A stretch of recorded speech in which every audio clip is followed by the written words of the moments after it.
Salut tout le monde, j'espère que vous allez bien. C'est parti pour une nouvelle émission. Et aujourd'hui, on s'enflamme pour Mélina Robert-Michon. Salut Mélina, comment ça va? Tu vas bien? Installe-toi. L'entrée sur du Alicia Keys. Parfait. C'est pas mal. Tu es chez toi ici, hein, Mélina, regarde, voilà. Les petits cadres, le plateau customisé pour l'occasion. Je vois le petit lanceur de disque. Ah oui, le souci du détail, hein, jusqu'au bout. Bon, avant de démarrer cette émission, parce qu'on va quand même discuter pendant 1 heure avec Mélina, j'ai prévu un petit truc. Voilà, le petit péché mignon, des oursons à la guimauve. Je vais attendre parce que j'en aurai pas les gens. Donc, ça va être dur d'attendre toute l'émission.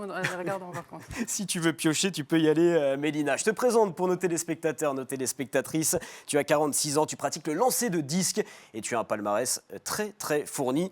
Regardez-le s'afficher à l'image. 2 médailles mondiales, l'argent en 2013 et le bronze en 2017. Vice-championne d'Europe en 2014, vice-championne olympique en 2016. 25 fois championne de France, 75 sélections en équipe de France A. La première en 1998, mon année de naissance, Mélina. Voilà. Ça me rajeunit. Et tu viens encore, hein, il y a quelques jours, de décrocher une médaille d'argent à la Coupe d'Europe des lancers. Tu vibres toujours autant avec un disque entre les mains? Oui. Bah, ouais. Sinon, je pense que si j'avais pas ce plaisir, cette envie, quand je lance, j'aurais arrêté, je pense. Oui, et la carrière est magnifique. Alors Mélina, on ne l'a pas précisé, mais tu as disputé aussi 7 Jeux Olympiques, tu as été porte-drapeau à Paris. Eh bien, figure-toi que la porte-drapeau des derniers Jeux d'hiver de Milan-Cortina a un petit message pour toi. Écoute-la. Salut Mélina, déjà j'en profite pour te féliciter pour ta carrière. C'est vraiment un exemple et cette longévité fait rêver parce que la motivation dans le sport, être capable d'être forte pendant longtemps, c'est un vrai challenge. Donc d'où ma question.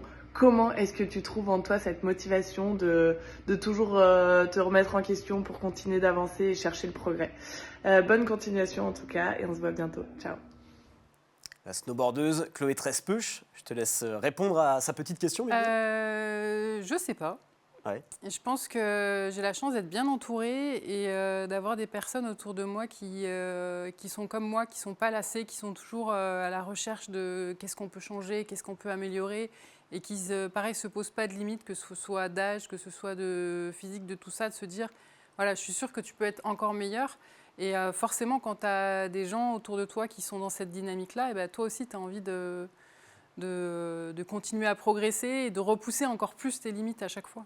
C'est vrai qu'on se demandait, même nous en préparant cette émission, mais sur quoi tu travailles maintenant? Est-ce que c'est vraiment des points clés sur lesquels tu dois encore beaucoup travailler pour progresser ou c'est plus entretenir la machine, j'ai envie de dire?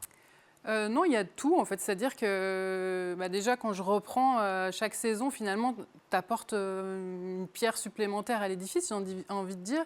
Et du coup, c'est qu'est-ce qu'on peut encore améliorer? Ça peut être la technique. Même techniquement, il y a toujours des choses... on peut toujours s'améliorer, on peut toujours progresser. Là, cette année, j'ai l'impression d'avoir passé un cap encore techniquement, tu vois, sur la stabilité, sur les sensations. Et puis physiquement, souvent on me dit, oui, mais là, du coup, avec l'âge, est-ce que tu es moins puissante? Est-ce que tu es moins dynamique? Non, franchement, je ne vois pas de grosses différences. Après, oui, je m'entraîne différemment, mais parce que finalement, je me suis toujours entraînée différemment d'une saison à l'autre. J'ai la chance d'avoir un prépa physique qui est toujours aussi en recherche de qu'est-ce qu'on peut changer, qu'est-ce qu'on peut faire mieux. Donc, c'est aussi pour ça que je ne m'ennuie pas, parce que j'ai la chance d'avoir des gens autour de moi qui se remettent tout le temps en question, qui n'ont pas un truc qu'ils appliquent, et c'est la même chose pendant tout le temps. Parce que là, pour le coup, je pense que j'en aurais eu marre il y a longtemps, mais il y a toujours de la nouveauté, il y a toujours de l'envie, je pense que ça aide beaucoup. Eh bien, moi, je vais te poser une question. Alors, ce n'est pas une nouveauté, hein, c'est une tradition dans l'émission. La dernière fois que tu t'es enflammée, Mélina, pas forcément sur une aire de lancer, hein, ça peut être dans la vie de tous les jours. La dernière fois que je me suis enflammée, je dirais petite soirée au karaoké avec les copines à la maison. Petite soirée karaoké, on aime qui tous fait du bien, qui vide la tête. Voilà, exactement. Tu chantes juste?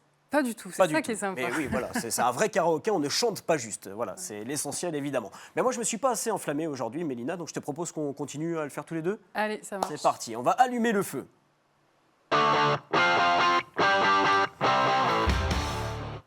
Alors Mélina, moi j'ai envie de dire merci à l'Éducation nationale, merci aux profs de PS, parce que sans eux, tu n'aurais peut-être jamais découvert l'athlétisme. Exactement, c'est vrai que j'ai toujours fait du sport depuis toute petite, mais j'ai découvert comme beaucoup l'athlé au collège. cours de PS, UNSS, donc le mercredi après-midi. Et voilà, c'est le prof de PS qui m'a dit bah, tiens, tu devrais t'inscrire à la compète. Voilà, on faisait déjà l'UNSS au hand. Il a dit tiens, le hand fini, il y a l'athlé qui commence, si vous voulez venir, les filles. Voilà, c'est comme ça que je me suis retrouvée là-bas. Après, il m'a présenté sur ces compétitions à un entraîneur qui, lui, a lourdement insisté pour que je vienne m'inscrire dans le club. Et je crois qu'il a bien fait. Et l'histoire a démarré comme ça. Alors, moi, j'ai fait un peu d'athlétisme en étant plus jeune. Je sais très bien que c'est un sport, quand tu commences, on ne t'oriente pas forcément vers les lancers. Le sprint, les courses, majoritairement, sont plus mises en avant. Comment ça s'est fait, toi? Est-ce que tu as commencé tout de suite par le disque? Déjà, j'ai commencé tard, parce que quand tu rentres, je me suis inscrite dans un club en rentrant au lycée. Donc, j'avais déjà 15 ans. Donc, j'ai essayé un peu tout. Déjà, courir longtemps, je savais que ce n'était pas du tout mon truc. Ça a été assez clair dès le début. J'ai eu la chance d'avoir un entraîneur qui m'a vraiment fait essayer plusieurs choses. Et là, j'ai rencontré justement un entraîneur de disque qui avait un groupe d'athlètes qui était déjà d'un bon niveau, parce qu'il préparait les championnats de France. Moi, j'étais hyper impressionnée et je me sentais chanceuse de pouvoir m'entraîner avec eux. Donc voilà, j'avais beaucoup d'admiration pour eux et je pense que c'est ce qui m'a plu en fait. Et puis je me suis vite rendu compte que j'étais grande et que c'est quelque chose qui pour moi était un handicap parce que voilà, c'est un âge où tu as envie que personne te voie et moi on voyait que moi parce que je dépassais d'une tête tout le monde. Et là je me suis dit tiens, ce grand corps, ces grands bras, pour une fois ils peuvent me servir à quelque chose et au contraire c'est peut-être ce qui fera ma force. Donc ça a été aussi l'occasion de me réconcilier avec mon corps, j'ai envie de dire. Ouais, c'est intéressant, ça, ce rapport au corps à l'adolescence qui est forcément compliqué. Tu penses que maintenant, là, en 2026, c'est facile pour une jeune fille qui va à l'athlétisme et qui a envie de faire du lancer de disque, où il y a encore ces fameux discours de c'est un sport voilà, où tu n'es pas assez féminine Non, on a encore beaucoup de clichés, mais ça a évolué quand même. Mais voilà, je pense qu'on peut encore progresser là-dessus. Et je pense que ce qui est important maintenant, c'est quand même on voit beaucoup de physiques différents, que ce soit dans le sport ou ailleurs. Et je pense que ça, c'est important parce que moi, je n'avais pas ces références-là. À l'époque, je pensais qu'il n'y avait que moi qui étais grande, qui avait des épaules, qui avait des cuisses dessinées. Enfin voilà, j'ai l'impression de ne pas être comme les autres. Alors que finalement, c'est juste qu'une fois dans le sport, je me suis rendu compte qu'il y en avait plein d'autres comme moi et que limite, j'étais même un peu petite. Si j'avais été plus grande, ça ne m'aurait pas dérangée. Donc c'est important d'avoir cette visibilité pour que toutes les petites filles, elles puissent se reconnaître dans quelqu'un et se dire, oui, c'est la diversité du corps féminin, c'est tout ça en fait. Tu vois, quand on pratique du foot, du basket, du hand, très tôt, on peut dire moi j'ai envie d'être professionnel dans ce sport-là, dans cette discipline-là. Parce que quand on pratique le lancer de disque, cette idée, elle vient vite ou pas du tout? Pas du tout. Je vais être disco-ball professionnel. Non, moi, au contraire, j'avais toujours entendu le discours de dire de toute façon, tu ne pourras jamais en vivre. Donc, j'étais partie dans cette idée-là et c'est peut-être pas plus mal parce que j'ai fait mes études, j'ai travaillé et puis finalement, je me suis rendu compte qu'il y avait peut-être quelque chose à faire. J'ai pris des risques. Je me suis dit, j'ai envie de tenter, j'ai envie d'essayer. Peut-être que ça marchera ou pas. Mais au moins, je ne voulais pas avoir de regrets. Et puis, je pense que j'ai bien fait. Oui, la suite, on la connaît et elle est belle. Alors forcément, quand on parle du lancer de disque, on pense aux Jeux Olympiques. Le lancer du disque est la première épreuve du pentathlon des Jeux Olympiques antiques. Et c'est également la première discipline... J'y étais pas, celui-là. Oui, non, quand même. Et la discipline, elle était également présente aux premiers Jeux Olympiques de l'ère moderne, disputés en 1896. Avant même de parler de tes expériences olympiques, Mélina, tes premiers souvenirs des Jeux, des performances qui t'ont marqué? Moi, je me rappelle de 92. C'était vraiment les premiers Jeux où je commençais vraiment à m'intéresser. Et je me rappelle, je crois que c'est Cathy Fleury au judo, parce que je faisais du judo à ce moment-là. Donc, c'est ce que je regardais. Et je me rappelle de l'image que j'ai en tête, c'est ça, c'est la joie, le bonheur qu'on voyait sur son visage et même un moment de se dire mais j'y crois pas quoi, c'est vrai, c'est pas vrai. Enfin voilà, je revois les images, ça date, mais voilà, j'avais cette image-là en tête. Et à partir de ce moment-là, quand tu regardes ces Jeux en 92, est-ce que tu te dis déjà ça serait sympa de faire partie un jour de cette aventure, de vivre cette expérience ou pas du tout? Oui, mais pour moi, c'est quelque chose de l'ordre du rêve. C'est-à-dire que ouais, ça doit être vraiment chouette de faire ça, mais jamais à ce moment-là, je me dis, parce que je n'avais pas l'impression d'avoir des qualités particulières. Et puis, je pense que je n'avais peut-être pas trouvé la discipline dans laquelle j'avais vraiment envie de m'investir. Mais c'est vrai que pour moi, à ce moment-là, non, les athlètes olympiques et médaillés olympiques, ils sont d'une autre planète. qui n'est pas la mienne. Ouais, eh ben, cette planète, tu l'as rejoint, hein, et bien comme il faut, puisque tu as disputé 7 Jeux dans ta carrière. On a une petite infographie avec tous tes Jeux Olympiques. Ça va, on a eu la place. Hein, donc Sydney, Athènes, Pékin, Londres, Rio, Tokyo et Paris. Tu fais partie du top 10 des athlètes ayant le plus de participation, toutes disciplines et nations confondues. Et en athlétisme, vous n'êtes que 2 dans l'histoire à avoir atteint ce cap, la sprinteuse jamaïcaine Merlène Ottey et toi. Est-ce que ça compte pour toi, Mélina, cette trace que tu laisses dans l'histoire, cette notion de postérité? Oui, mais après, c'est pas pour ça que je le fais. Ouais. Je pense que je le fais vraiment pour moi et parce que je m'éclate dans ce que je fais. Je suis pas très chiffre. En fait, c'est pas pour vraiment me dire tiens, je veux cocher une case de plus ou je veux faire un. C'est vraiment parce que je m'éclate et je me pose pas cette question des chiffres, en fait, justement. Alors, 7 Jeux Olympiques, cette question, je vais te poser donc cette question, réponse du tac au tac. On va essayer, tu peux développer un petit peu, Mélina. Le plus beau stade? Je dirais le nid d'oiseau Ouais. à Pékin. Ouais. J'avoue qu'il est pas mal. La plus chaude ambiance? À Paris. Paris, évidemment. Les meilleures soirées? Londres, j'avoue que c'était pas mal aussi. Londres 2012. Le village olympique le plus marquant? Sydney, parce qu'il était immense de mémoire. Sydney C'était le 2012. premier, alors peut-être que je voyais tout plus loin, je sais pas. L'édition où tu t'es mise le plus de pression? Tokyo, je pense. Tokyo. La rencontre la plus inattendue? On sait qu'on fait beaucoup de rencontres aux Jeux Olympiques avec d'autres athlètes. C'était mes tout premiers jeux et c'était Gustavo Kuerten, Ah oui, le tennisman. Voilà, moi c'était mes premiers jeux et c'est là, à ce moment-là, où je me suis rendu compte que oui, effectivement, voilà, il était au village, justement, au resto, en train de manger avec les autres. Et c'est là que je me suis dit, waouh, les jeux quand même, c'est un truc de fou, quoi. Et pour terminer, la dernière question, l'édition où tu as le plus appris, l'édition qui t'a transformé? Je dirais peut-être Londres ou Pékin. Parce que Pékin, ça a été un peu un tournant de me dire qu'est-ce que je fais, est-ce que je continue ou est-ce que j'arrête? Si je continue, il faut que je change des choses. Parce que je travaillais encore à ce moment-là et je me suis dit, voilà, c'est soit je continue et j'essaye d'être une athlète à plein temps parce que je ne pouvais plus rivaliser avec des filles qui étaient pros et moi qui courais un petit peu dans tous les sens. Donc je dirais peut-être plus Pékin. Tu travaillais dans quoi, Binet? Tu faisais quoi? Donc j'étais à l'armée de terre, au service communication à Lyon. D'accord.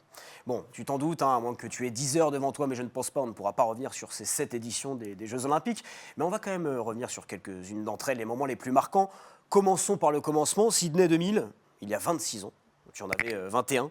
Premier jeu. Au bout du monde, tu l'as dit, tout était démesuré. Je crois que dès les qualifications, 100 000 personnes dans le stade, ce qui arrive très rarement. Je crois que c'était à 9 h du matin. Comment on gère tout ça quand on découvre? Ah ben on ne gère pas. Oui, voilà, J'ai pas du coup géré, non. C'était, ouais, tu arrives dans le stade, souvent les qualifs, habituellement il n'y a personne. Là c'était plein. Et puis le stade pour le coup était vraiment, vraiment grand. Ouais. Et premier essai, je le mets dans la cage et j'entends la clameur de la foule. Ah! Et là je me dis, ah ouais, mais en Tout plus, le monde ils m'a vu. suivent. Ouais. Et là je crois que mon concours a été terminé à ce moment-là. Ah ouais, ok. J'étais pas, oui, je pense que j'étais clairement pas préparée à tout ça, à toute la pression, l'ambiance qu'il pouvait y avoir. Alors, tu as connu à Paris un rôle de maman un petit peu de la délégation française où je pense que tu as dû donner des conseils à des athlètes qui découvraient les Jeux Olympiques. Est-ce qu'à ce moment-là, en 2000, tu as pu aussi t'appuyer sur certains athlètes pour avoir des petits tips pour bien vivre l'expérience? Oui, après j'étais très timide, donc j'osais pas aller voir justement les athlètes les plus connus. Et je pense que c'est ce que j'ai essayé de faire à Paris, d'être accessible et d'aller voir les athlètes parce que je savais très bien que y en a, voilà, demander une photo à David Douillet, c'était déjà, on voit sur ma tête, là je suis au bord de la panique. Donc voilà, c'était essayer d'être accessible au maximum parce que je sais que voilà, quand on débarque, quand on est athlète, que c'est les premiers jeux, on n'ose pas forcément aller vers les autres. Donc c'était quelque chose qui me tenait à cœur par rapport à ça. On va faire un petit saut dans le temps. Mélina, 13 ans plus tard, tu vas décrocher ta première médaille chez les seniors, une médaille d'argent, une magnifique médaille d'argent au championnat du monde de Moscou. Pourtant, c'était mal embarqué, hein, il me semble, puisque au bout de 2 essais, tu es un peu en danger. Est-ce qu'il y a un switch qui se passe dans la tête à ce moment-là? Complètement. C'est, en fait, je suis, à ce moment-là, je crois que je suis 8e à 2 cm. Celle de devant moi est 2 cm ou un truc comme ça. Et je me dis, s'il y a une fille qui passe, ça veut dire que tu vas faire 9e pour 2 cm. Et là, ça m'a... Parce que pour moi, c'était le moment où j'arrêtais après, en fait. C'était mes derniers championnats du monde. Et je me suis dit, tu ne peux pas finir comme ça, avec des regrets toute ta vie d'avoir fait 2 cm derrière la 9e, parce que si 9e, tu t'arrêtes, 8e, tu as 3 essais de plus. Ça. Donc ça a été vraiment, oui, un switch, un déclic. Et du coup, je fais 65 mètres, je crois, au 4e essai. Et à partir de là, voilà, c'est... Ouais, mon cerveau, il a changé de dimension, je crois. Alors, il y a un truc marrant, parce qu'on discutait un petit peu en off tous les deux, et je te demandais si tu savais combien de fois dans ta carrière tu avais lancé à plus de 60 mètres. Je vais te poser une autre question un peu comme ça au niveau des chiffres. Est-ce que tu sais le nombre de fois où tu as dit que tu allais arrêter après des championnats et finalement tu as continué? Eh bien, calcul depuis 2013 jusqu'à maintenant. Ouais, c'est pas mal. 13 ans, voilà. Bon. Nous, ça nous fait plaisir que tu sois toujours là. Je reprends un peu Moscou, 3e essai, 65 mètres 13. Tu remontes à la 2e place. Mais ce qui est resté dans la tête de tout le monde, dans les mémoires, c'est ce 6e et dernier essai. Tu es assuré de la médaille d'argent à ce moment-là. Tu es décomplexé, tu arrives sur l'aire de lancer et tu propulses le disque à 66 mètres 28.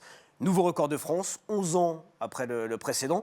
En termes de sensation, de maîtrise technique, c'était le sommet à ce moment-là, ce jet. Mais complètement, c'est la plénitude, tu sais, Elle est le à truc flot un où, peu. voilà, tu es là, mais tu n'es pas vraiment là, tu as l'impression que ça se fait tout seul et que limite, ton corps est en avance sur ton esprit. C'est assez exceptionnel comme sensation et c'est des trucs qu'on a envie de vivre tout le temps, en fait. Mais c'est... voilà, tu te dis, il faut savourer ces moments-là parce que c'est pour ces milliers de secondes-là que tu fais tout ce que tu fais et que tu galères une bonne partie de l'année quand même. Alors je sais que dans un sport comme le lancer de disque, la perfection n'existe pas, mais est-ce que, à ta hauteur, à ton niveau, à ce moment-là, on était proche de la perfection sur ce jet? Oui, vraiment sur ce jet-là, quand je le revois le soir après, on avait un petit Club France à l'époque, et je me dis, ouais, quand j'imaginais un jet abouti, parfait, on n'en était pas loin en fait. C'était vraiment cette sensation de faire corps avec ton disque et de mettre vraiment toute l'énergie de ton corps et même plus dans le disque. Et cette médaille, elle est magnifique aussi parce que 3 ans plus tôt, tu donnes naissance à ton premier enfant. Là aussi, j'imagine que c'est un vrai... voilà, la médaille, on peut l'appeler la médaille de la résilience? Oui, celle-là. Et puis c'est... ouais, je pense que je me dis, celle-là, je ne l'ai pas volée, quoi. C'est vraiment... ça aurait été dommage. À la base, je devais m'arrêter donc, en 2012. Et le fait de faire 5e, et je me dis, tu es vraiment juste à côté du podium. Tu ne peux pas t'arrêter aussi proche. Donc je me dis, allez, je fais 1 an de plus. Et je me dis, ouais, ça valait le coup quand même. 3 ans plus tard, Rio. Ce sont tes 5e jeux à 37 ans. Alors, tes 2e derniers jeux, étant donné qu'à Londres, tu voulais t'arrêter 4 ans plus tôt. C'était assez particulier à Rio parce que les qualifications sont tenues le soir, la finale le lendemain matin, avec le décalage horaire et les droits télé. Comment on gère ça, Mélina? Parce que je suppose que tu as fini tard. Alors, ça s'est très bien passé pour toi, les qualifs. Dès le premier essai, c'est le plan idéal. Tu arrives très tard au village. Ouais, on est rentré tard. En plus, il y avait eu un orage, donc ils avaient décalé les qualifs. Je crois que de mémoire, je suis rentrée, je me suis couchée, il devait être 1h du matin, et à 7h30, on était dans la navette pour repartir au stade. Mais je sais pas, mon corps, mon esprit, ils étaient en mission, et je pense qu'il aurait pu se passer n'importe quoi. De toute façon, j'étais prête. Et c'est là, souvent, je donne cette anecdote de dire... mais même mes concurrentes, elles me disent, mais comment t'as fait pour battre ton record? On n'a presque pas dormi. Et je m'étais mis dans la tête, justement, j'avais une petite fille qui avait 6 ans. Pendant 3 ans, elle n'avait pas fait ses nuits. Et je me suis dit, voilà, ça ne m'a jamais empêché d'être à l'entraînement le matin. Et donc, je me suis dit, voilà, c'était une petite prépa spécifique, on va dire. Donc, on peut remercier... Manque de sommeil, voilà. Merci. On remercie ta fille de ne merci. pas avoir fait ses nuits pendant 3 ans. En tout cas, oui, tu l'as dit, ces Jeux de Rio, donc voilà, la médaille d'argent, le premier essai, où tu propulses le disque très loin. Moi, ce que je me dis, j'ai revu un peu les images, j'ai eu l'impression qu'il y a eu un jeu d'intox, un petit peu, où ce que tu as fait, c'est énorme, tu as envie d'exulter, mais tu te dois de ne pas le faire pour envoyer un message et que tout ça paraisse totalement normal. En fait, juste avant de me coucher le soir, je regarde la start list, donc l'heure de lancer, et je vois que je suis première à lancer. Et dans ma tête, je me dis, écoute, c'est parfait, c'est à toi de lancer la danse, en fait, de dire et de leur mettre la pression directement et de leur dire que tu es prête et qu'il va falloir compter sur toi. Donc, quand je sors de ce premier jet, je me dis, ça y est, j'ai réussi à faire ce que je voulais faire. Et je sais que j'ai marqué des points. Parce que quand je sors, je vois un petit peu sur le visage des autres filles que, waouh, mince, on ne s'attendait pas forcément à ce qu'elles soient là. Parce que souvent, tu te fais des petits... dans ta tête, tu te fais des petits films, savoir, ouais, je pense que ça va être elle. Et je pense qu'elles ne m'avaient clairement pas dans leur liste. Et là, du coup, je sens que voilà, elles prennent un petit coup et je me dis reste stoïque, fais comme si vraiment ça t'étonnait pas et que c'est normal, c'est que le début, quoi. Et voilà, c'est des petits trucs comme ça qui sont Et à ce moment-là, sympas à vivre. tu arrives à voir chez tes adversaires certaines qui sont KO psychologiquement avec ce Oui, jet. tu vois certaines qui baissent la tête, certaines qui sont surprises un peu par la perf. Donc ça, c'est hyper jouissif comme truc. Tu te dis là, ça y est, j'ai marqué des points et ça y est, la compète est partie et il ne peut plus rien m'arriver. C'est vrai qu'il y a une particularité avec ta discipline, c'est qu'il y a beaucoup de temps aussi entre les lancers. Je sais pas, 15-20 minutes, non, ça Oui, peut ça aller peut, jusque-là en compétition internationale. Tu fais quoi? Est-ce que tu restes dans ta bulle ultra focus? Est-ce que tu te permets un peu d'en sortir pour, je sais pas, observer les épreuves sur la piste? C'est là où j'ai progressé. C'est vrai qu'au début, j'essayais de rester hyper focus, hyper concentré, mais tu perds trop d'énergie quand ces concours durent 2 heures, tu peux pas en fait. Donc maintenant, je rentre, je sors, c'est-à-dire que voilà, je me permets justement des fois d'aller encourager, des fois quand tu as des Français qui courent ou même de prendre le temps de regarder le stade, de t'imprégner un peu de cette ambiance, de cette dynamique, voilà, de toute cette énergie qu'il peut y avoir. Et puis, par contre, 5-10 minutes avant, tu repères un peu qui est avant toi.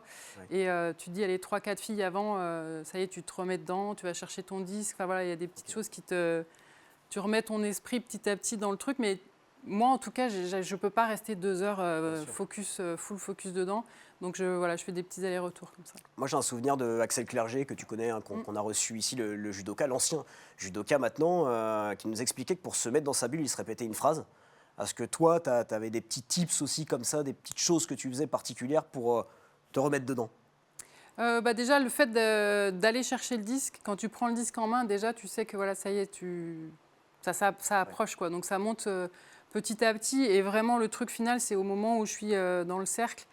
Et là, tu souffles, tu vides un peu l'esprit et puis c'est parti, quoi. C'est 1 ou 2 pensées, pas plus, et puis 1 ou 2 intentions techniques, on va dire, et puis après, c'est parti. On se replonge dans ces Jeux Olympiques de Rio. La Croate, que tu connais très très bien, Perković, tue le concours au 3e essai, 69 mètres 21. Je crois d'ailleurs que c'était son seul essai validé sur les 6. Donc la performance est quand même assez magistrale. Tu restes focus, tu continues ton concours et au 5e et avant-dernier essai, 66 mètres 73. Tu bats ton propre record de France, datant d'il y a 3 ans à Moscou. Tu le sens dès que le disque part de tes mains, que ça va aller très très loin? Oui, mon entraîneur m'avait remis un petit coup de pression en me disant, voilà, la Cubaine est en train de revenir, fais gaffe, quoi, il va falloir que tu te bouges. Donc je me dis, ouais, je peux pas, c'est pas possible, c'est mes derniers jeux. Je peux pas terminer 4e, enfin voilà, j'ai plus le choix, c'est maintenant ou jamais. Donc je pense que voilà, ça m'a réactivé un petit peu. Et là, oui, j'ai senti direct qu'il se passait un truc et qu'il y avait de l'attente. En tout cas, j'ai mis tout ce que j'avais à ce moment-là et je vois tout de suite à la vitesse où il part, à l'angle où il est, que c'est un bon jet. Après, je ne sais pas exactement, mais là, c'est des moments qui sont forts. C'est des moments où tu te sens toute puissante, en fait. Là, tu me parles beaucoup d'envie, de hargne, de rage sur ce lancer. D'un point de vue technique, est-ce qu'il y a eu des choses vraiment que tu as modifiées pour battre une nouvelle fois ce record de France? Oui, on a fait... chaque année, on essaye justement d'analyser qu'est-ce qui va pas. Et là, c'était encore plus de relâchement et de mettre encore plus de tension dans le disque pour que ça parte le mieux possible. Et pareil, c'est un bon jet. De façon générale, quand tu bats ton record, c'est que tu lances plutôt pas mal. Et en termes de sensations, entre ce 6e et dernier lancé à Moscou et ce 5e au Jeux de Rio, lequel a été le plus fort? Je dirais que c'est différent parce que Moscou, c'était quand même l'émotion de cette première médaille, en fait, de dire, voilà, je savais que j'étais capable de ça, mais enfin, le monde entier le savait, quoi. C'était pas une surprise pour moi parce que c'était des ambitions que j'avais affichées depuis le début de l'année, mais c'était de dire, je vous l'avais dit, quoi, j'avais raison. C'est un peu de fierté aussi. Et Rio, c'est plus la consécration de me dire, waouh, ça valait le coup d'attendre. Ouais. Parce que tu te dis, ouais, j'ai pas fait 5 jeux pour rien. Et puis après, toutes les émotions qui vont derrière, tu te dis, Ouais, c'est encore plus fort que tout ce que tu peux vivre sur des championnats du monde ou sur des championnats d'Europe. Alors attendre justement, tu vas devoir le faire encore un petit peu dans ce concours de Rio, puisqu'il reste une disco ball qui peut encore te passer devant. C'est la championne du monde cubaine, hein, Denia Caballero. Avant son dernier jet, tu te sens comment? Est-ce qu'il y a une petite pression, une petite voix dans ta tête qui te dit « Oh là là, elle peut le faire, elle peut passer devant ». Voilà, tu sais que ça fait partie du jeu et justement, je me dis au cas où je suis prête. D'accord. Je suis prête parce que vu que je relance encore derrière, je dis si jamais je reviendrai s'il le faut. Dans ma tête, je me dis au pire, tu as une médaille de bronze, mais c'était pas trop. Toi, tu es médaillée de bronze, tu es vice-championne olympique. Rien que ça, je trouve que c'est plus sympa. Et voilà, donc dans ma tête, je me dis reste concentré, c'est pas fini. C'était vraiment. J'étais prête à riposter si besoin. Et finalement, son disque ne va pas assez loin. Tu as assuré de la médaille d'argent. Il se passe quoi après, Mélina, quand tu prends conscience que tu es vice-championne olympique? Honnêtement, je fais le dernier jet, je suis incapable de te dire comment. T'en rappelles? Non, enfin, quand j'ai regardé la vidéo, je me dis purée, mais c'est un jet à 66 en fait. Quand on voit où il tombe, alors que c'est un jet qui est pas fini, qui est pas. Et je suis en pilote automatique, je sais pas comment j'ai lancé, je sais pas comment, et je pensais pas que c'était un jet qui était aussi réussi. Tu prends plaisir encore maintenant à regarder ces compétitions qui ont eu lieu 2016, 10 ans déjà. Est-ce que tu les regardes encore souvent? Tu te poses des fois pour le faire? Non, alors je le vois souvent parce que souvent quand je suis invitée sur des émissions ou des choses comme ça, on les revoit, mais c'est vrai que de moi-même, chez moi, pas forcément. Ouais. Parce que c'est des choses que j'ai en tête et j'ai plaisir à les regarder, mais c'est vrai que j'avoue que de moi-même comme ça, toute seule chez moi, je ne vais pas regarder mes vidéos. Donc médaille d'argent, alors qui dit médaille d'argent, on dit on place son nom dans l'histoire et tout ça, qui dit prime aussi, hein, médaille d'argent. Tu l'as dépensé comment la prime, Mélina? Tu t'es fait un petit plaisir quand même, un petit... En gros plaisir, parce que juste avant l'année des Jeux, on avait acheté une maison à rénover, donc du coup, on a pu faire une petite véranda un peu plus sympa que prévu. Ça va, on a rentabilisé la médaille d'argent. C'est une vraie question, ça aussi, l'argent dans l'athlétisme, dans le sport de haut niveau en général, peut-être encore plus dans le lancer de disque. C'est un peu le nerf de la guerre pour beaucoup de sportifs. Ouais, voilà, le lancer de disque. Est-ce que juste avec la discipline, on peut en vivre? Comment toi, tu as fonctionné pendant ta carrière? C'était les sponsors? C'était juste la discipline? Pendant longtemps, donc, j'ai travaillé parce que justement, je ne pouvais pas vivre de mon sport. Et après, les aides de la fédération, les primes des fois sur les compétitions. Et puis après les Jeux, quelques sponsors qui m'ont aidée. Et heureusement, parce que je pense que je n'aurais pas pu faire tout ce que j'ai fait si je n'avais pas eu aussi des partenaires qui m'accompagnent. Est-ce que c'est compliqué, Mélina, de trouver justement des sponsors quand on pratique le lancer de disque, une discipline assez peu médiatisée, assez peu visible malheureusement, et qu'on a 46 ans comme toi? Est-ce que c'est compliqué? Est-ce que tu as déjà été confronté à des barrières vis-à-vis de ça? Oui, forcément. De toute façon, c'est déjà compliqué pour les athlètes en général. Oui, déjà. Et encore plus quand tu avances en âge, parce qu'on dit toujours on voudrait les futures pépites, les futurs. C'est super, et tant mieux, parce qu'on a plein de jeunes qui en ont besoin. Et après, on te dit oui, mais du coup, on voudrait faire. Alors après, il y a d'autres qui disent on voudrait faire les trucs un peu différents, justement, sortir des sentiers battus. Et puis quand vraiment il faut passer un peu à la caisse ou vraiment signer les choses. Finalement, c'est rabattu sur le truc classique, sur les mêmes athlètes qui sont déjà aidés.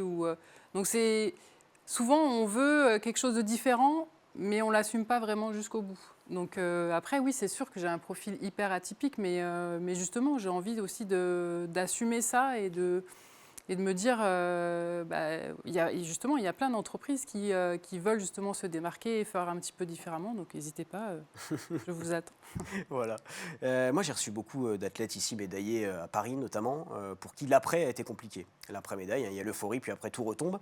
Est-ce qu'après Rio, pour toi, il y a eu un moment de vide?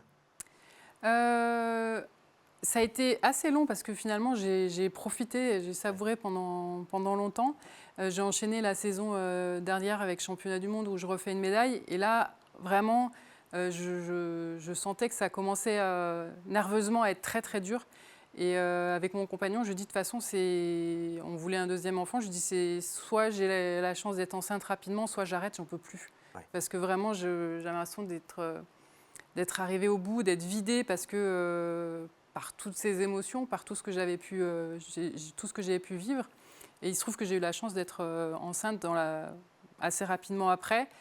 Et du coup, de prendre un peu de recul, de m'entraîner moins, de vivre différemment, de m'excentrer un petit peu du sport.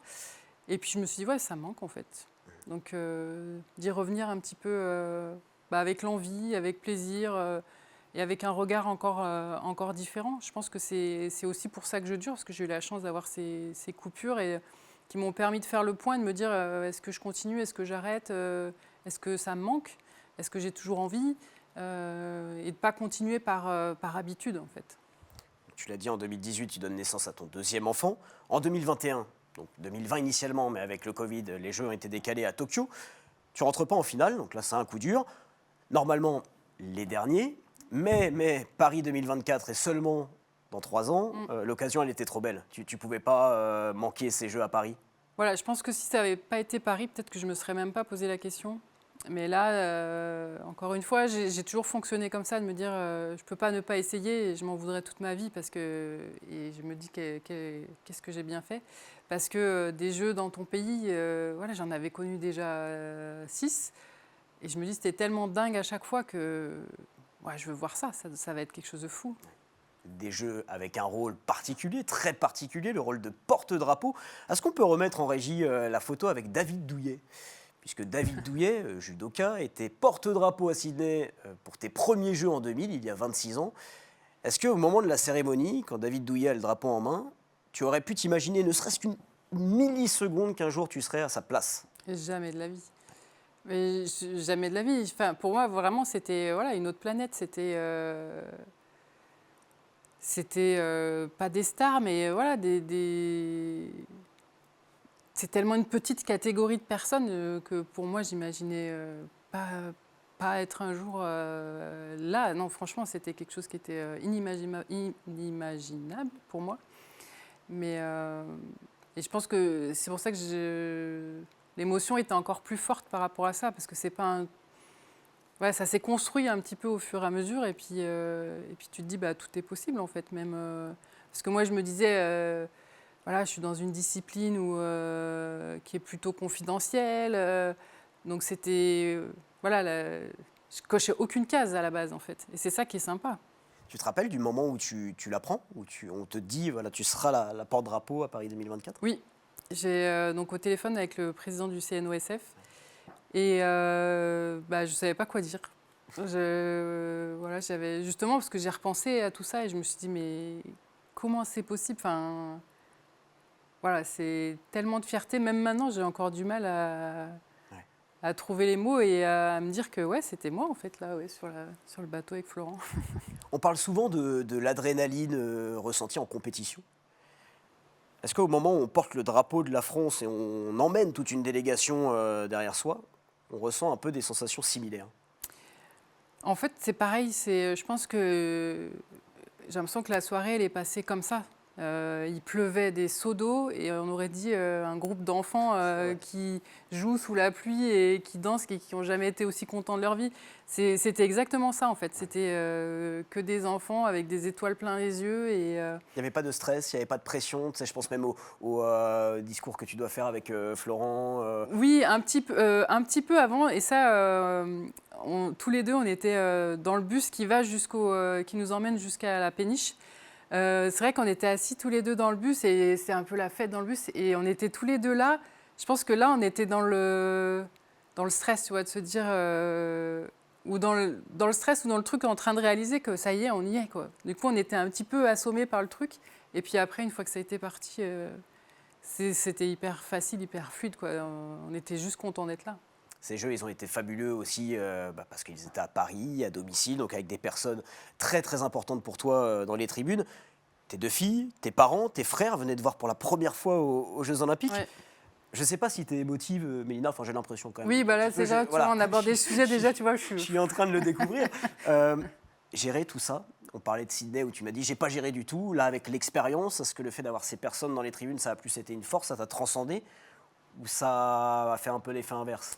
C'était les deux. Je pense que sur les qualifs, j'ai très bien géré, meilleure perf de la saison. Enfin voilà, tout était bien. Et je pense que voilà, j'ai été un peu trop dure avec moi-même sur la finale. J'ai été trop exigeante, trop voilà. Et j'ai vécu les deux. J'ai vécu le truc génial au Calife où je me transcende et je donne le meilleur de moi-même. Et la finale où c'est un petit peu plus compliqué. Donc oui, c'est de la frustration parce que c'est pas ce que je voulais faire. Mais ça fait aussi partie du sport. On peut pas toujours... on reste que des simples êtres humains. Donc voilà, on peut être des fois extraordinaire et puis des fois complètement à côté.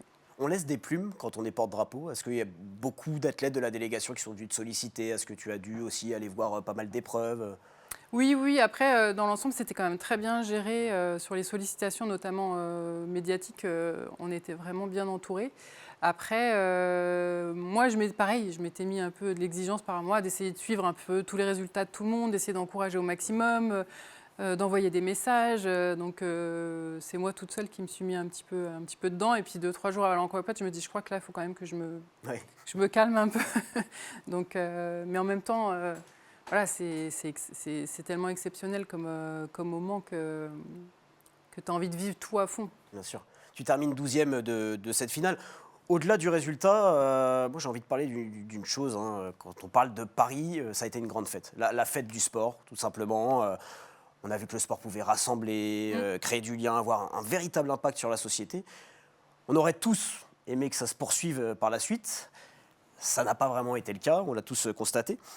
Comment tu as réagi vis-à-vis de ça? Est-ce que ça t'a déçu? Est-ce que ça t'a énervé? Est-ce que tu l'avais anticipé?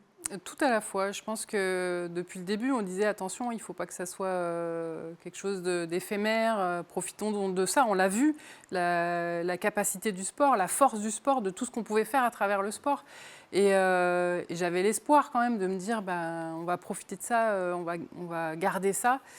Et derrière, ça a été vraiment la descente, mais assez rapide. Je trouve que... Alors, ça a prolongé un petit peu avec les paras. Ouais, c'est vrai. Voilà, jusqu'au mois d'octobre, on avait l'espérance de se dire il va se passer des choses.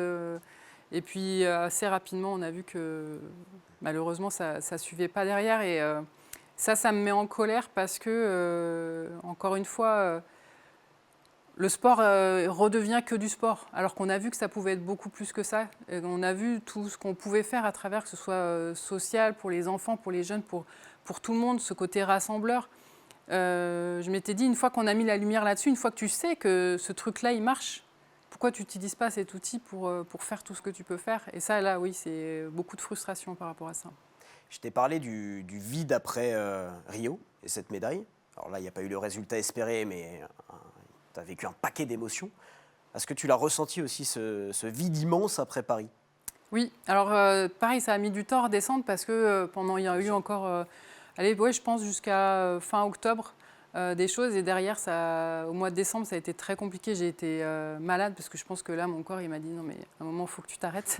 Parce que c'est vrai que ça avait été tellement dingue toute l'année entre les sollicitations, l'entraînement, la compète, tout ça. Que là, hop, ça y est, remise à zéro.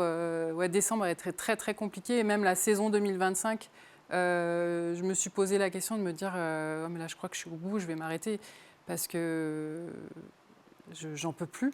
Et puis voilà, finalement, je suis toujours là. Mais oui, il y a eu cette descente. Et c'est vrai que c'est dur parce qu'on a vécu tellement un truc de dingue et tu te dis, tu revivras jamais ça. Bien sûr. Dans 100 ans, je ne serai plus là. Donc Non, mais tu sais, moi, je te comprends. Alors, c'est pas les mêmes sensations, mais en tant que journaliste, c'est un peu pareil. Après les Jeux, on était tous à la rédac à plat, quoi. À plat, parce qu'en fait, on venait de vivre un truc énorme. Et tout retombe et tu reprends un peu ton train-train quotidien et tout te paraît fade. Ouais. Et encore, moi, je me dis, je suis plutôt en fin de carrière, donc c'est pas grave. Mais je me mets à la place des jeunes athlètes qui ont vécu leur premier jeu ici. Mais derrière, ça va être dur, en fait. C'est clair. Parce que même si ça reste des jeux, et je pense que Los Angeles, ça va être quelque chose de fou, parce que complètement différent, mais certainement à l'américaine. Et en même temps, je me dis, quand c'est tes premiers jeux-là, forcément, c'est pas facile de faire mieux. C'est sûr que quand tu as connu tes premiers jeux à Tokyo en confinement, déjà à Paris, c'était grand écart, quoi. Et là, je me dis, en étant athlète, puis toute l'euphorie qu'il y a eu autour, justement, on parlait de partenariat tout à l'heure, il y a quand même eu une dynamique par rapport à ça. Et quand tu finis ça et que les 3/4 des partenaires qui suivaient les athlètes se retirent et que ces athlètes qui ont pourtant des fois brillé, qui ont été médaillés, se retrouvent sans partenaire, tu te dis je suis meilleure qu'avant et j'ai moins d'aide. Enfin, je veux dire, c'est hyper compliqué à vivre pour un athlète. C'est vrai que c'est compliqué de faire prendre conscience aux athlètes qui ont vécu Paris pour leur premier jeu que finalement, c'est pas la réalité, jeux, c'est plus beau que la réalité, en fait. C'est ça. Bon, après, c'est une chance aussi d'avoir vécu quelque chose de plus beau que la réalité pour des premiers. Exactement. On a beaucoup parlé de tes succès, Mélina, mais toutes ces médailles, elles auraient pu ne jamais voir le jour, puisque en 2005, alors très tôt dans ta carrière finalement, tu te blesses assez sévèrement, une grosse blessure au dos, et les médecins te disent que ta carrière peut peut-être s'arrêter, que tu ne pourras peut-être plus continuer à pratiquer. Comment tu réagis à ce moment-là ? Pas très bien, parce que c'est un peu le ciel qui tombe sur la tête. 2005, tu es au début, justement, je viens de faire mes deuxièmes jeux. Et là, je me dis, mais non, en fait, c'est pas possible. Donc, ça a été 2005, année très, très difficile. Donc, le médecin t'annonce que ça peut en être fini de ta carrière. Au moment où tu te dis ça, tu te dis donc, non, ma carrière ne sera pas finie. Qu'est-ce que tu as mis en place ? Ah non, je pleure déjà. Je pleure, je déprime. Et puis, je me dis, qu'est-ce qu'on peut faire ? Et pareil, encore une fois, j'ai la chance d'être bien entourée. J'ai un prépa physique qui me dit, écoute, on va essayer, on va renforcer. Et puis, au fur et à mesure, puis on va changer aussi. On se rend compte que techniquement, je lance pas très bien. Et c'est peut-être pour ça que je me fais mal au dos. Donc, on va changer techniquement, on va renforcer physiquement. Et m'entoure. Enfin, je suis déjà très bien entourée. Et je me repose un peu sur cet entourage-là. Il y a des moments pendant cette période où tu te dis ça va pas le faire, je vais pas réussir à revenir. Clairement, je veux dire, à un moment donné, quand tu peux même pas être debout, que même la nuit, tu as mal parce que ça descendait en sciatique, tu as mal tout le temps en fait. À ce moment-là, je bossais, j'étais au boulot, j'avais mal. Je faisais rien, j'avais mal. C'était quotidien. Et là, tu te dis, mais comment à un moment donné tu veux que je m'entraîne ? Déjà, à rien faire, j'ai mal. Donc, ça cogite pas mal. Bon, en tout cas, tu as été forte physiquement, mentalement, bien entourée. Et 21 ans après cette blessure, tu es toujours là, toujours d'attaque. Et c'est pas encore terminé. On se projette dans le show devant. C'est parti.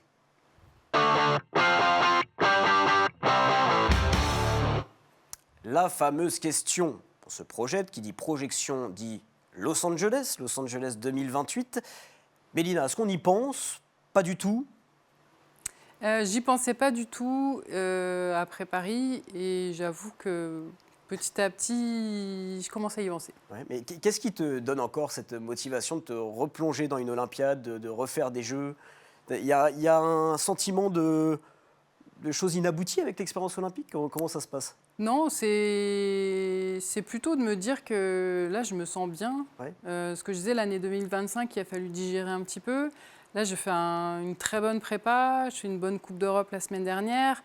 Les voyants sont vraiment ouverts et je me dis, il y a un truc à faire. Donc, pour moi, JO, c'est performance. C'est-à-dire que si je me sens suffisamment performante si je veux y aller, c'est que je me sens suffisamment performante et en capacité à rivaliser avec les meilleurs. Sinon, ce n'est pas la peine d'y aller. Et là, pour l'instant, je valide les étapes plutôt pas mal. Donc, affaire à suivre. Est-ce que ça t'énerve, Mélina, quand on te parle d'âge ? Quand on te dit tu as 46 ans, attention, peut-être ne fais pas la saison de trop. Est-ce que ça, c'est des phrases qui t'agacent ? Oui, parce que la saison de trop, c'est quoi finalement ? Je fais une saison moins bien, qu'est-ce que ça peut faire en fait ? Enfin, ça n'enlèvera pas tout ce que j'ai fait. Et puis, savoir la saison de trop, si tu ne la fais pas, tu ne peux pas le savoir. Et dans ta tête, est-ce qu'indirectement, tu ne te dis pas ? Je me pose souvent la question sur les athlètes qui ont arrêté un peu au top de leur truc, de se dire mais ils n'ont pas envie de savoir s'ils avaient continué, puisqu'ils étaient encore en pleine possession de leurs moyens. Là, il y a ce sentiment d'inachevé. Voilà. Et du coup, je me dis, tant pis, si je fais la saison de trop, je fais la saison de trop, mais qu'est-ce que ça peut faire, en fait ? C'est pas... Et puis, vraiment, si c'est juste le fait que j'ai 46 ans, ou c'est juste le fait que mes perfs, elles ne sont pas bonnes ? Est-ce que tu aurais dit exactement la même chose dans la même configuration ? Est-ce que tu dis la même chose à une fille qui a 25 ans ou à une fille...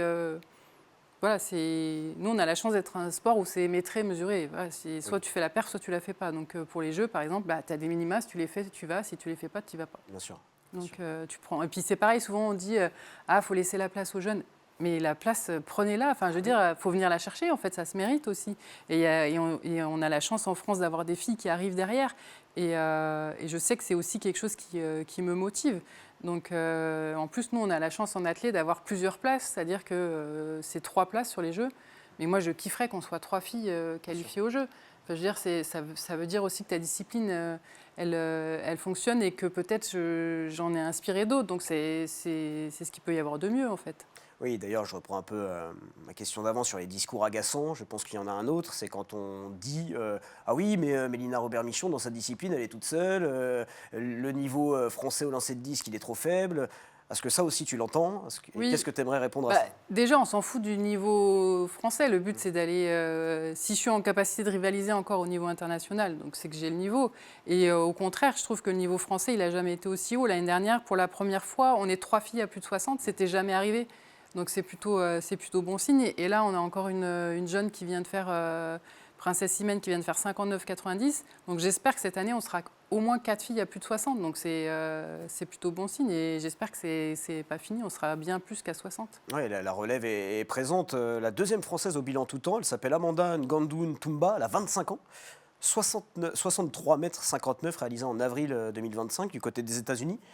Qu'est-ce que tu penses d'elle? Est-ce que c'est un peu celle qui va te succéder, briller au plus haut niveau? En tout cas, elle a tout pour. Je veux dire, elle a le gabarit, elle a la tête sur les épaules, elle s'entraîne, elle a fait des choix forts aussi. Elle est partie s'entraîner aux États-Unis parce qu'elle ne trouvait pas en France la structure qui lui correspondait. L'année dernière, elle bat son record, donc elle a fait les bons choix, elle assume ça. Et je trouve que c'est... Pour moi, elle a tout pour faire bien plus que 65 mètres. Et c'est beau de voir cette génération qui éclot, parce que, on en parlait aussi un peu tout à l'heure, mais dans les clubs d'athlétisme, parfois il n'y a pas d'entraîneur de lancer. Tu t'inscris dans un club, ce n'est pas forcément les disciplines vers lesquelles on t'oriente les premières. Est-ce que ça aussi, c'est quelque chose que tu aimerais faire évoluer? Je ne sais pas si tu as le poids pour le faire, mais est-ce que c'est des discussions que tu peux avoir, par exemple, avec la Fédération française d'athlétisme Oui, c'est des choses auxquelles on essaye d'être attentif, parce que souvent, c'est des problèmes d'encadrement, ça peut être aussi des problèmes de structure, parce qu'il faut un terrain de lancer sécurisé. Malheureusement, souvent, on est au milieu de la piste d'athlé, il y a des terrains de foot, donc on ne peut pas lancer parce que ça fait des trous. Donc, en fait, c'est un ensemble de choses. Après, on sait aussi que, alors chez les filles un petit peu moins, mais chez les garçons, par exemple, on est beaucoup observé dans les lancers par les sports co, que ce sont le rugby ou le hand, parce qu'on sait que c'est des bons athlètes. Voilà. Donc on a déjà eu le cas des athlètes qui partent, parce que c'est un peu les mêmes qualités, qui partent parce que c'est des sports qui sont mieux structurés, qui sont aussi financièrement plus intéressants. Donc des fois, c'est un petit peu frustrant de voir que tu as des athlètes qui ont des qualités et que tu les perds un petit peu à cause justement du manque de structure, du manque d'encadrement. Mélina, tu as une expérience incroyable, une expertise aussi fantastique. Mélina Robert-Michon, coach, un jour, est-ce que c'est possible? Alors, je le fais ponctuellement. J'aime bien sur quelques séances comme ça. Au quotidien, je pense que je n'aurais pas la patience. Parce que peut-être trop d'exigences ou... voilà, j'ai du mal avec des athlètes qui ne s'engagent pas, qui ne sont pas... mettre un peu de leur projet. Tu peux avoir toutes les structures que tu veux. À un moment donné, si l'athlète, c'est pas sa décision et c'est pas son choix de faire ça et de faire les efforts qu'il faut, et ben ça peut pas marcher. Et là-dessus, je pense que j'aurais un peu de mal. Mais ponctuellement, comme ça, j'aime bien le faire. Tu l'as dit, pour être coach, il faut avoir de la patience. Eh bien, il y a une personne qui a de la patience et qui a un petit message pour toi, Mélina. Bonjour Mélina, je te souhaite une très bonne émission, j'espère que ça va bien. On s'est vu hier matin pour l'entraînement, on se reverra demain pour l'entraînement. C'est un grand plaisir de passer autant de temps tous les deux à l'entraînement. Et j'avais une question à te poser, je voudrais savoir pourquoi le Krebs de Boulouris est si attaché à ton cœur et au mien, et je pense que tu pourrais peut-être en parler. Voilà, profite bien de ces moments-là et belle journée. Alors Loïc Fournet, qui est ton compagnon dans la vie et ton coach également. Voilà, multicasquette. Et dont j'ai fait la connaissance au Krebs de Boulouris en stage. Et c'est vrai que c'est un lieu que j'affectionne particulièrement, alors pour ça déjà, mais aussi parce que voilà, c'est un cadre particulier. C'est là où j'ai fait mon tout premier stage aussi. À l'époque, c'était monsieur Jacques Pelgas, qui était entraîneur national, qui m'avait invité un petit peu en plus en dernière minute. Il m'avait vu sur une compète, il m'a dit « Tiens, viens faire un stage, je pense que ça peut être intéressant. Et c'est vrai qu'il s'est passé plein de choses pour moi là-bas. Donc, j'ai rencontré Loïc, j'ai rencontré aussi Serge, mon entraîneur. Donc voilà, c'est un lieu qui est particulièrement important pour moi. Et puis c'est vrai qu'en plus, c'est un lieu d'entraînement qui est juste magnifique. Tu parlais de tes débuts justement avec Serge Debier, l'homme au chapeau, qui t'a accompagné pendant très longtemps. Je suppose que tu as évolué aussi d'un point de vue de l'entraînement. Au début de ta carrière, c'était peut-être plus un mode on me dit j'applique. Et maintenant, avec Loïc, tu es plus dans la co-construction. Oui, on est plus dans l'échange. Je donne plus mon ressenti. C'est vrai que c'était des fois un peu mon défaut d'être un peu trop bon élève. C'est-à-dire, voilà, tu me dis j'applique. Et je ne cherche pas forcément à dire ce qui me correspond ou ce qui ne me correspond pas. Et voilà, c'est un peu toute l'évolution que j'ai pu avoir tout au long de ma carrière. Me dire, voilà, de m'exprimer un petit peu plus, de me faire aussi plus confiance et de dire, bah là, ça, quand tu me parles, je ne comprends pas. Ou dis-le-moi différemment, ou ça, je ne sais pas faire, je ne vois pas pourquoi. Ou voilà, d'être plus impliquée, en fait. Mélina, je vois que depuis le début de l'émission, tu es très bien installée dans ce petit canapé. Je suis désolé, mais je vais venir m'installer à côté de toi. Ça te dérange Allez, pas? viens. Allez, c'est parti, au coin du feu.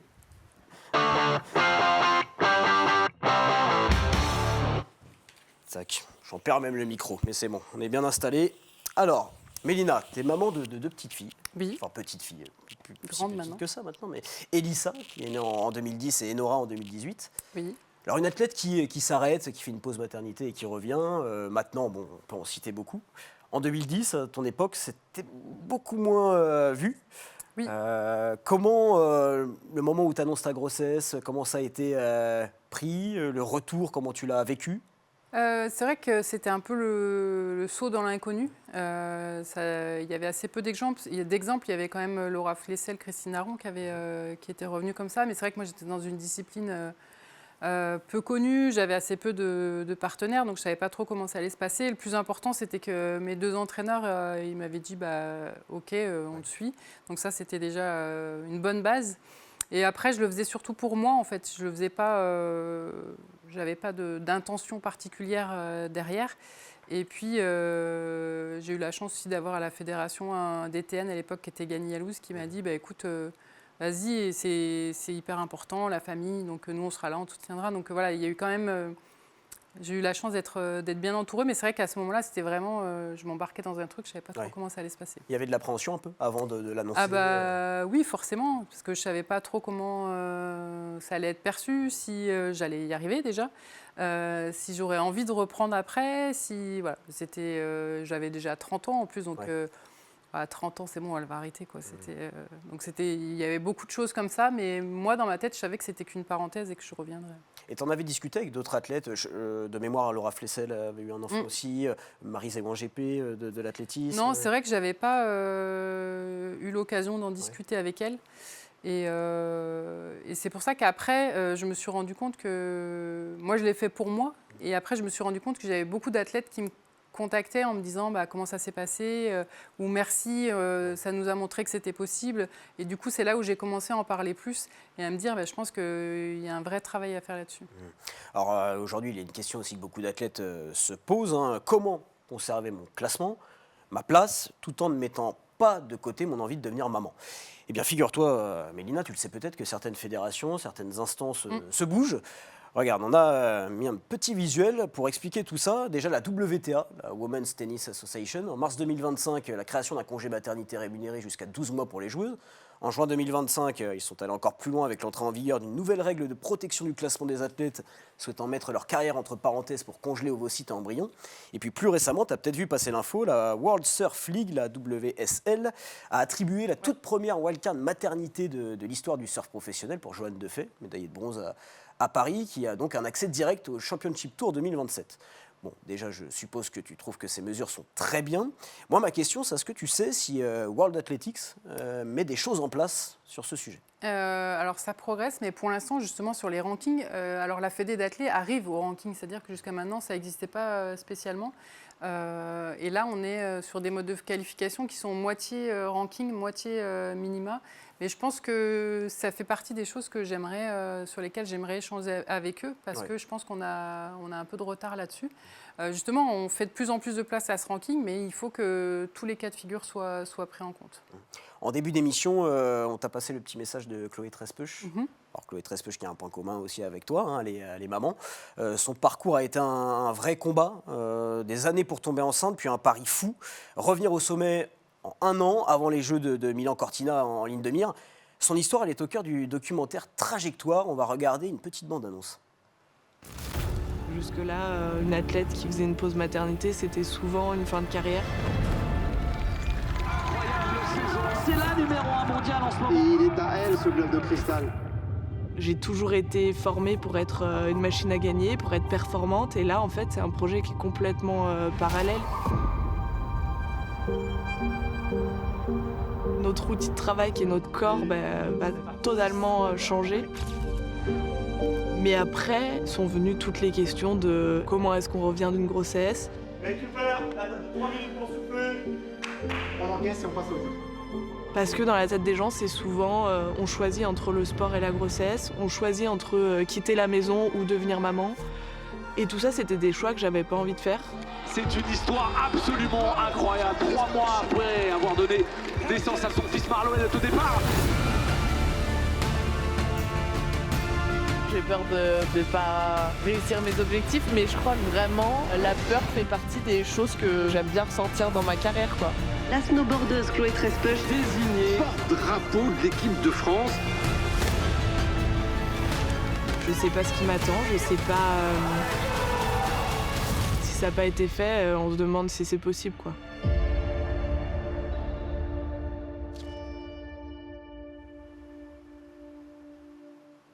Le documentaire sera diffusé à Paris le 13 avril prochain à 19h à l'UGC de Bercy.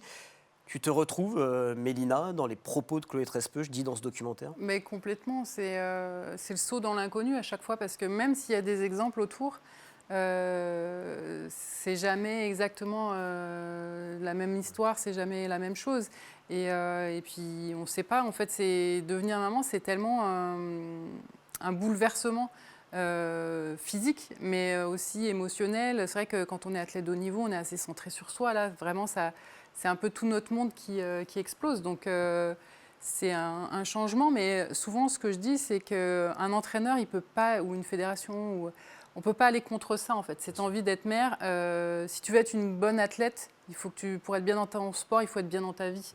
Donc, il vaut mieux accompagner ces athlètes-là, qui reviendront bien meilleurs, parce que souvent, il y a une nouvelle motivation, de nouvelles envies, plutôt que d'aller contre ce projet-là et de faire des athlètes qui sont frustrés et qui, du coup, peuvent pas s'exprimer dans leur sport non plus. Alors toi, Mélina, tu as fait le maximum pour que Elissa, ta plus grande, née en 2010, ne fasse pas d'athlétisme. Raté, elle fait de l'athlétisme et en plus elle fait du lancer de disque, mais ça donne des moments, je suppose, exceptionnels, suspendus dans le temps, puisque vous avez participé à des compétitions toutes les deux.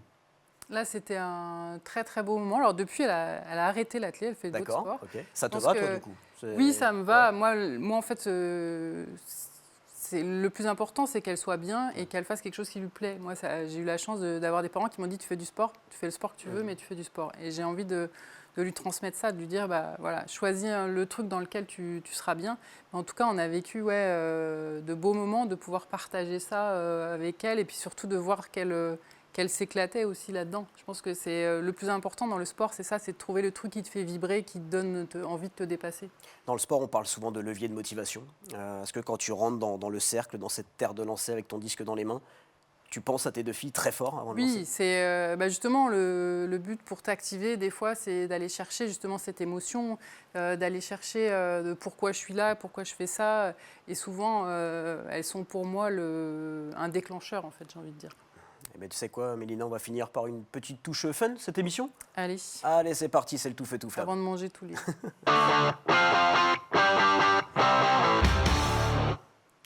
C'est vrai qu'on est sage, hein, on n'a pas touché au... Ouais, mais je les vois depuis tout à l'heure. Ouais, bon, on verra après. La petite tier list, donc flamme olympique, feu de camp, briquet, allumette, cendre, 5 catégories. Flamme olympique, c'est le top du top, cendre, c'est nul. Tu as plusieurs éléments, je te laisse faire ta petite tier list. Mélina, c'est parti. Alors, le gratin dauphinois, en haut, normal. Iséroise, La course à pied, alors fastoche. Les gens qui me connaissent savent.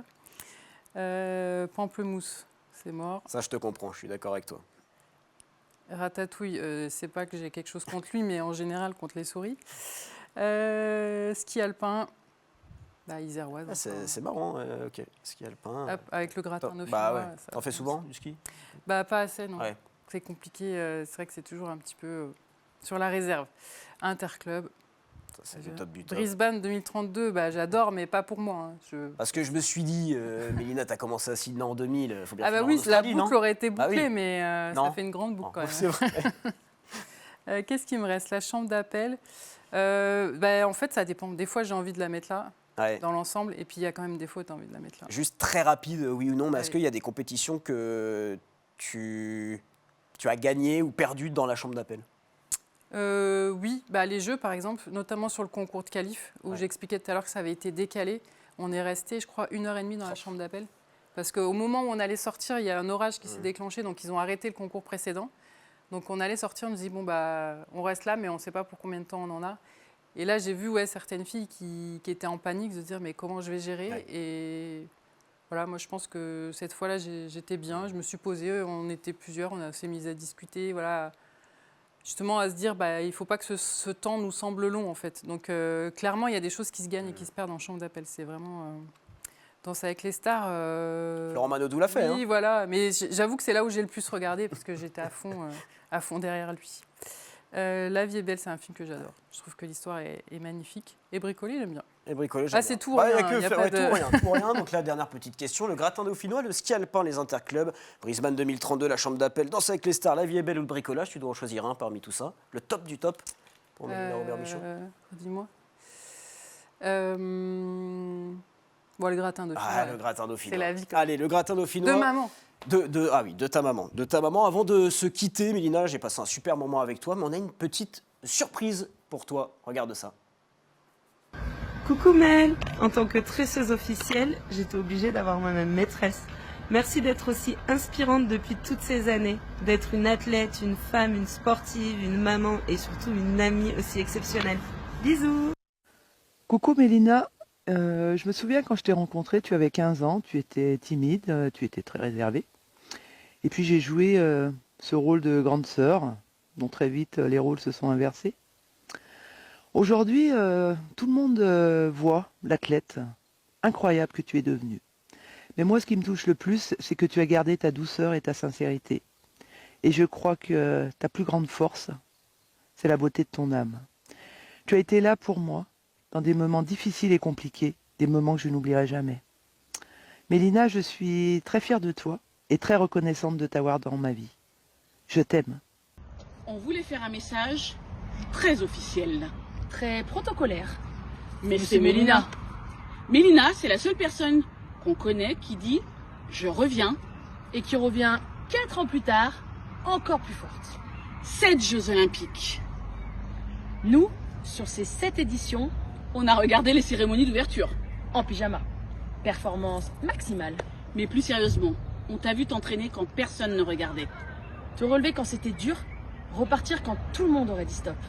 Et te voir lancer à la maison, en famille, aux Jeux Olympiques de Paris 2024, dans le Stade de France en feu, la haie d'honneur de tes concurrentes, on n'oubliera jamais. Et malgré la déception, tu as fait face à tes obligations de grande championne pour les personnes qui étaient là pour toi. Et on n'oubliera jamais la soirée qui a suivi à la maison d'athlée. Tu nous as appris la patience, le courage silencieux, la force de continuer, même quand personne n'imagine le prix que ça coûte. On est fiers de l'athlète que tout le monde applaudit, mais encore plus de la femme qu'on a la chance d'avoir dans nos vies. Merci pour les frissons, merci pour l'exemple. Merci pour ces moments qu'on racontera plus tard en disant « nous, on y était ». On t'aime, Mélina. Toutes tes amies, tes très bonnes amies qui se sont données pour les messages. Là, je sais qu'elles sont toujours à fond Et on comprend pourquoi je suis toujours là, parce que j'ai la chance d'être très bien entourée. Je le dis souvent, mais c'est grâce à toutes ces filles-là que je suis ce que je suis et j'ai beaucoup de chance. Mélina, merci beaucoup. Moi aussi, j'ai eu beaucoup de chance de t'avoir dans ce canapé, dans l'émission. Merci à toi. Merci beaucoup. Et je te souhaite une très très bonne continuation. À bientôt. À bientôt. Et je vais remercier toute l'équipe en régie. François Caudal à la réalisation, Julien Perronnet à l'édition, Enzo Morello, cadre, Sandrine David au maquillage, Alban Debergue au son. Et mention spéciale à Caroline Angelini aussi, ton agent qui est toujours très arrangeante, très réactif. Donc merci beaucoup à Caroline. Salut tout le monde et à la semaine prochaine pour un nouveau On s'enflamme.